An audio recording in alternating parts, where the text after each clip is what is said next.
Sir, जैसे मैंने कई लोगों को चमत्कार को नमस्कार करते हुए देखा है, वहीं कुछ लोग इसे जादू या ट्रिक या विज्ञान का प्रयोग कह देते हैं। तो वहीं कुछ लोग ऐसे भी हैं सर जो टोपी में से कबूतर निकाल देते हैं या मोबाइल का पासवर्ड बता देते हैं। तो सर ये चमत्कार है या जादू? जादू है। बैठो बैठो बैठो बैठो। देखो, जादू और चमत्कार में अंतर बहुत छोटा सा है, और एक चीज कॉमन दोनों में क्या है? जो चीज आपके सामने हो रही है और वो कॉजेशन या कारण कार्य नियम से अलग है, वो जादू या चमत्कार है। आपने हैट के अंदर देखा, कबूतर नहीं है, उसने हाथ डाला, कबूतर निकाल दिया।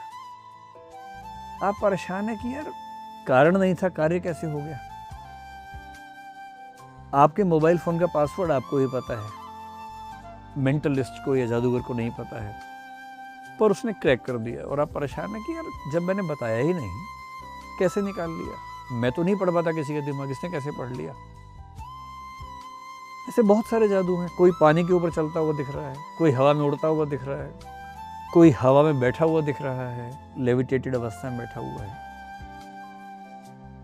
इन सब को हम जादू कहते हैं। जादू और चमत्कार में इतना अंतर है, अगर करने वाला कहे कि ये सिर्फ हाथ की सफाई है या मेरी कलाकारी है तो ये जादू है।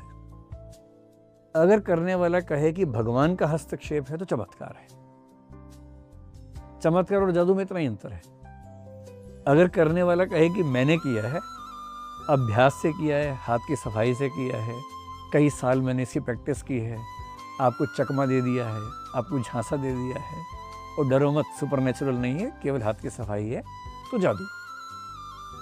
जैसे जादूगर, अभी तो जादू फिर से बहुत फेमस भारत में हो गया। हमारे एक मित्र सुहानी शाह इस समय बहुत बड़े जादूगर हैं, उनको भी दुनिया का बेस्ट अवार्ड मिला इटली में कुछ दिन पहले जादू का। तो अभी हम पिछले हफ्ते भी वो आई थी मिलने, हम बात कर रहे थे इस बारे में।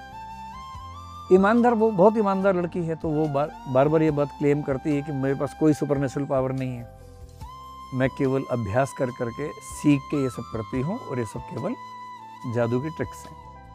मैंने, क्योंकि वो सब सीखा हुआ है, तो मुझे पता है कि वो सब ट्रिक्स हैं, और बहुत चैलेंज करेंगे तो मैं कभी करके दिखा भी दूंगा, लेकिन मेरी रुचि उसमें है नहीं करने में। मेरी रुचि केवल जानने में थी कि होता कैसे, वो मुझे पता है। मेरे सामने कोई जादू करता है तो मैं 100 में से 99 मामलों में तुरंत समझ जाता हूँ जादू कैसे हो रहा है, उसमें मुझे डाउट नहीं होता। तो पहली बात आप ये समझ लें कि दुनिया में कोई भी व्यक्ति ऐसा नहीं है जो कारणता नियम के खिलाफ जा सकता है। जो भी जादू कर रहा है, जो आपका पासवर्ड निकाल रहा है, वो आपको ऐसा फील करवा रहा है कि उसने पासवर्ड आपका निकाल दिया है। दरअसल मामला कुछ और है जो मैं बताऊंगा नहीं, क्योंकि बहुत लोगों की रोजी रोटी इस पर टिकी हुई है, मैं नहीं चाहता। जादू एक सुंदर कला है, मैं क्यों राज खोलूं उनका, है ना?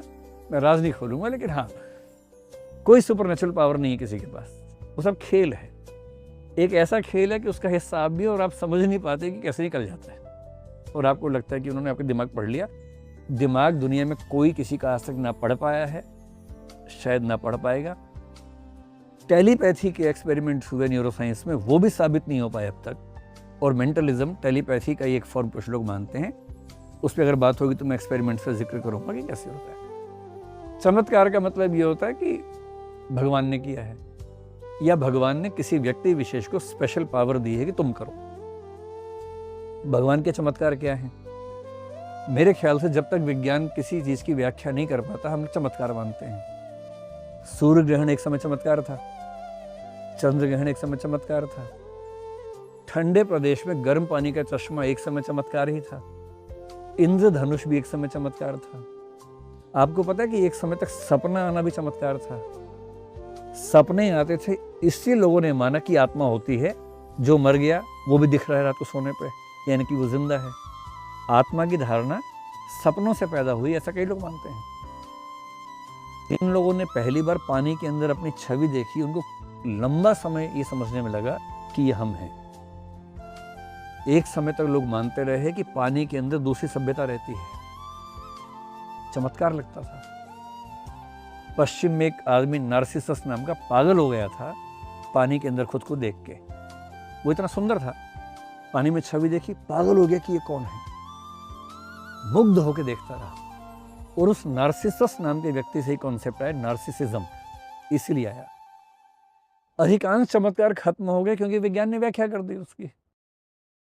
अब सूर्य ग्रहण या चंद्र ग्रहण में कोई अजगर निगलता नहीं है, अब पता है कि परछाई है, चमत्कार खत्म हो गए। कुछ लोग अभी भी चमत्कार का दावा करते हैं, धर्मों में चमत्कार हैं। यहूदी धर्म के जो प्रवर्तक हैं हजरत मूसा, उनके बारे में माना जाता है कि उन्होंने समुद्र के 2 हिस्से कर दिए थे और बीच से अपनी पूरी कौम को ले गए थे। हजरत मोहम्मद है, उनको लेकर कई चमत्कार माने जाते हैं कि वो एक उनका घोड़ा था बुराक, जोड़ता था हवा में, उससे यात्रा करते थे। अलग सा मस्जिद गए थे, फिर उससे स्वर्ग भी गए थे यात्रा पे। हम हिंदू धर्म में देखते हैं कि हनुमान जी हैं, समुद्र पार किया उन्होंने। तो हर धर्म में ऐसी धारणाएं आती है चमत्कार की। वर्तमान समय में भी कुछ लोग क्लेम करते हैं कि वो ईश्वर की शक्ति से युक्त है, चमत्कार करते हैं। जहाँ तक मेरी बात है, मुझे चमत्कार में विश्वास नहीं है। मेरा ये मानना है कि अगर कोई भी कुछ कर रहा है तो उसके पीछे कुछ साइंटिफिक रीजंस हैं और समझने वाले समझ जाते हैं। मैं आमतौर पे समझ जाता हूँ, पर इस पे ज़्यादा बात नहीं करेंगे, ज़माना ठीक नहीं है इस समय बात करना खतरनाक है। लेकिन हाँ, अगर आप मुझसे पूछेंगे तो मैं किसी भी चमत्कार में आस्था नहीं रखता हूँ। मैं ये मान के चलता हूँ कि अगर कोई ऐसा फिनोमिना है जिसकी व्याख्या नहीं हो पाई है तो कुछ समय में हो जाएगी। अधिकांश की व्याख्या हो चुकी है, जिनकी नहीं हुई है हो जाएगी। विज्ञान अंतिम प्रश्न का उत्तर अंत में विज्ञान ही देगा, कोई और देगा नहीं। ठीक।